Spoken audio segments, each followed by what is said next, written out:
Coucou, alors aujourd'hui c'est juste pour vous montrer la différence entre ma première création en 2014 de l'Oracle Saskia.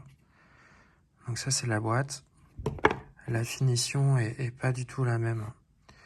Certains d'ailleurs m'ont dit qu'ils préféraient cette finition.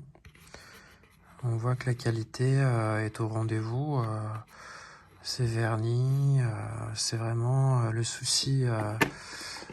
souci du détail. C'est incontestable et surtout c'est en 3 langues. Français, espagnol, anglais. Donc là on voit bien que sur les cartes c'est en français, anglais, espagnol. Bon, il y a des fautes grammaticales parce que logiquement on dit loyalty et on ne met pas le the. Ça c'est une amie américaine qui me l'a dit. Et là le premier livret, déjà on voit bien la différence de caractère. Là et là c'est vraiment différent. Et le petit livret au début, c'était vraiment écrit en tout petit.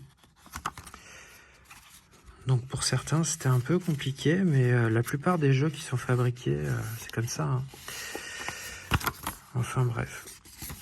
Et donc ouais, ça, je suis un peu nostalgique parce que l'idée que ce soit en 3 langues, je trouve ça génial. Donc je suis assez nostalgique de ça.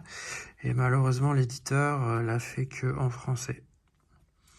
Mais bon, le côté positif, c'est que vous voyez, le livret est beaucoup plus gros là que dans la nouvelle édition que ici. Il y a beaucoup plus de détails présentement dans ce livret aux éditions Très Daniel que mon auto-édition. Hein. Donc voilà, c'était juste pour vous montrer la différence entre les deux jeux qui sont vraiment... Enfin, c'est la même création, mais vraiment avec des choses différentes. Donc n'hésitez pas à me dire si vous trouvez ça dommage que ce soit pas en anglais et en espagnol. Parce que vraiment, je suis nostalgique de ça, parce que c'était vraiment pratique. De pouvoir diffuser le jeu dans des pays qui sont pas forcément francophones. Voilà. Bah écoutez, belle journée à vous, et puis à bientôt.